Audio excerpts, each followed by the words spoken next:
नमस्कार, मावळ 24 तासमध्ये आपलं स्वागत. मी महादेव वाघमारे. पवन मावळातील पवना धरण ग्रस्त कुटुंब ठोसर आहेत.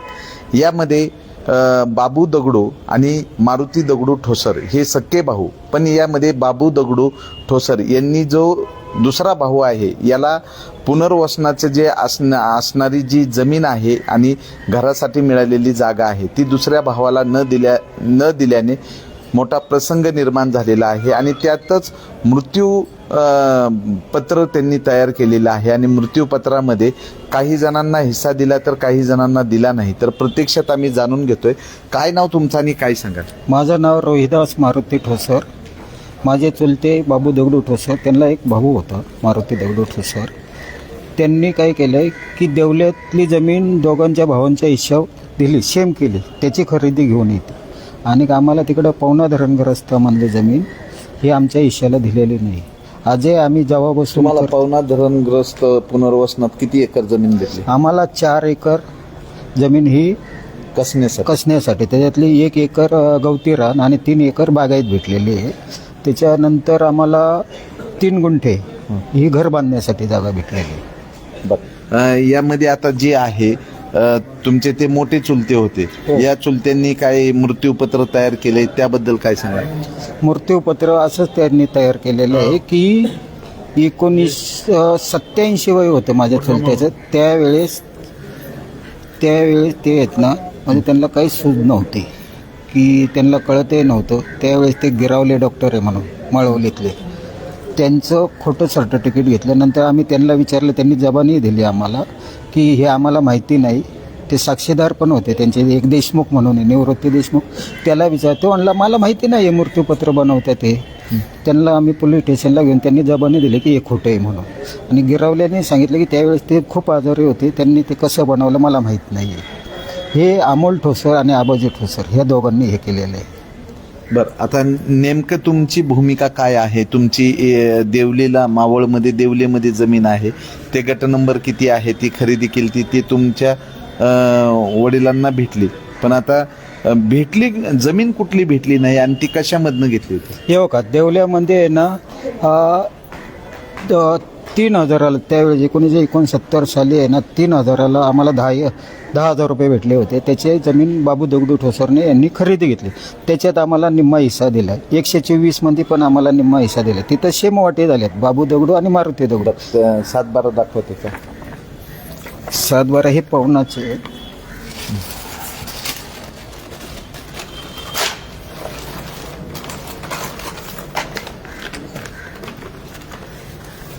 शेतकऱ्यांनी जे पुनर्वसनामधनं मिळालेले पैसे होते त्या पैशामधनं देवले या ठिकाणी जागा घेतली. या जागेमध्ये भावाला हिस्सा दिला. पण जे चिंबळी म्हणजे आज खेड तालुक्यामध्ये चिंबळीला जी पुनर्वसनाची जागा भेटली तिथला प्रसंग. आता हे देवल्यातलं आमचं दोघांचं नाव होते. तर देवलेमध्ये गट नंबर 124 आणि 307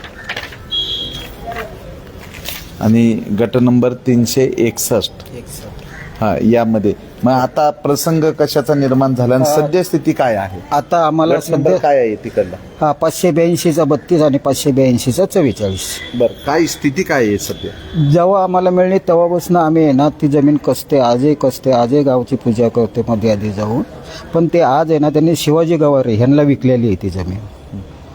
त्यांच्याकडनं तुम्हाला काय त्रास वगैरे काय? ते म्हणतात की तुम्ही तुमचं ते पेपर आणा, हे करा, तुम्ही आम्हाला जमीन पाहिजे, आम्हाला तुम्ही तिथं थांबवू नका. बरं, तुम्ही कोर्टामध्ये धाव घेतलेली आहे काय? हो, कोर्टात आमची केस चालू आहे. कधीपासून घेतलेली? जेव्हा आम्हाला कळलं तेव्हापासून आम्ही आहे ना कलेक्टरला केस टाकलेली आहे. पण त्याच्यात 3 मुली आहे, बाबू दगडू ठोसरच्या ह्या 3 मुली. त्यांनी 1911 पासून ही केस चालूच आहे वडगाव दिवाणी. 2011 पासून हो चालूच आहे.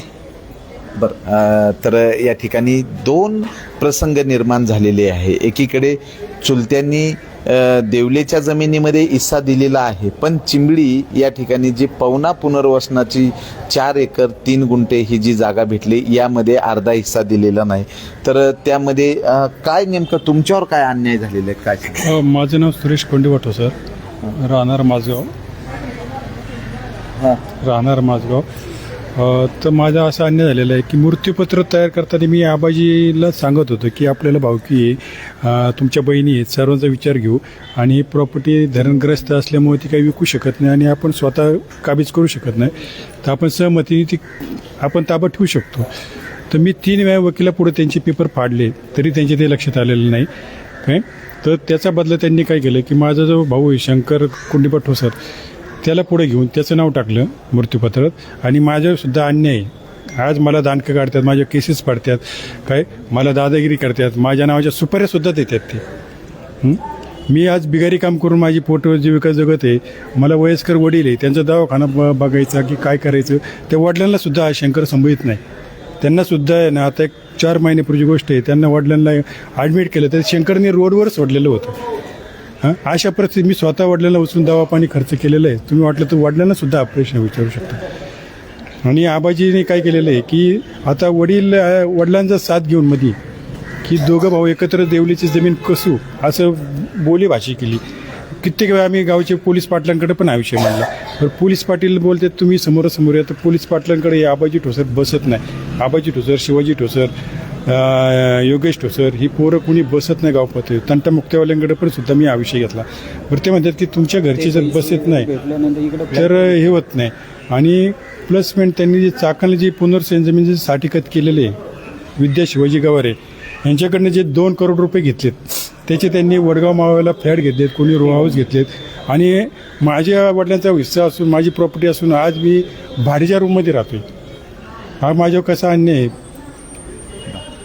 तर या ठिकाणी ज्येष्ठ व्यक्ती आहेत. काय सांगाल नेमकं काय घडलेले, काय नाव तुमचं? कोंडीबा बाबू ठोसर. बरं काय झालं नेमकं तुमच्यासोबत? नेमकं म्हणजे असं आलं, खाली चेंबळीची जमीन चौघांच्या नावं केली आणि देवलीची जमीन तिघांच्या नावं केली, आमचं नाव नाही. तर काय करणार याला? बरं कुणी तुमच्या चुलत्यांनी केलं, कोणी केलं? भावानी, तुमच्या भावा? 2 नंबर भावानी हां. मूर्तीचं पत्र केलं, मग वरच्या जमिनीत माझं नाव टाकलं नाही. बरं काय झालं नेमकं, काय नाव तुमचं? माझं नाव चंद्र बागा मारुती ठोसर. हां. आम्ही पहिल्यापासून सुंबईची जमीन कशीत होतो, म्हणजे अजून पण करीत आहे. पण याचा बाप आणि हे म्हणायचे आम्ही देऊ पुढे जाती करू नाव. माझा मालक आहे ना अंगठा बाजार होता, त्याला काही शिक्षण नव्हतं, जो शिकलेला होता चॅप्टर होता. शेवटी दोघं मरून गेली पण त्यांनी काही जमीन आमच्या नावावर करून दिली नाही. आणि आता करून देते नाहीत. बरं तुम्ही त्यांचे हे मृत्यूपत्रामध्ये तुम्ही कुठं काही सह्या वगैरे काहीच नाही आम्हाला माहीतच नाही, अजिबात माहीत नाही. काय सांगाल तू? हा काय झालं नेमकं तुमच्यासोबत? जमीन तुम्हाला भेटली नाही? जमीन काही आमचं भांडण नव्हतं, तंटा नव्हतं. आता माझ्या मुलाला का मारून त्याने आरोप केलाय. त्यानेच मारला पहिला, त्यांनी सुरू केलं, मारामारी केली. आणि मी फुरली आहे बाबा सगळ्यांच्या वडील, पण कुत्र्यात जा आम्हाला धरली. आता एवढं वय आमचं शोभतं काहीचं यायला.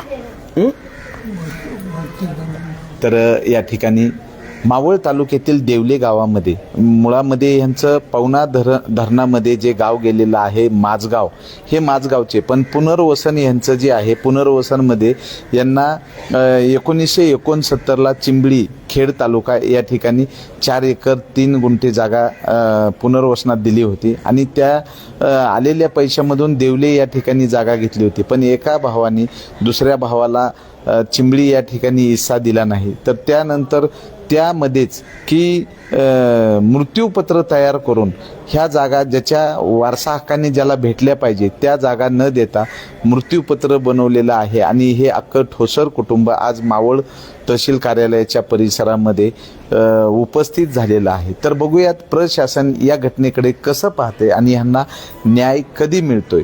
मावळ तालुक्यामध्ये सर्वाधिक मोठ्या भावाच्या मोठा भाऊ कारभारी असतो, शेतीचे सगळी जो काही अधिकार मोठ्या भावाकडे असतो आणि त्यामुळं बारक्या भावांवर अन्याय होण्याच्या घटना ह्या कायमच आहेत. आणि ही ठोसर कुटुंबाची ही जी घटना आहे यामध्ये जर स्वकष्टार्जित असेल तर तुम्ही मृत्यूपत्र करून जागा कुणाला द्यायची ठरवू शकता, पण ही जर जागा वडिलोपार्जित आहे आणि पुनर्वसनाने 13 कुटुंबातील 13 सदस्यांचा विचार असताना केवळ काही मोजक्याच लोकांना मृत्यूपत्र करून देण्यात आलेले आहे आणि बाकीच्यांवर अन्याय होतोय, अशी ही व्यथा ठोसर कुटुंबियांच्या वतीनं मांडण्यात आलेली आहे. तर याकडे महसूल विभाग आणि पोलीस प्रशासन कशा पद्धतीनं पाहून त्यांना न्यायाची भूमिका केव्हा त्यांना न्याय भेटतोय याकडे लक्ष लागलेले. मावळ 24 तास प्रतिनिधी महादेव वाघमारे, धन्यवाद.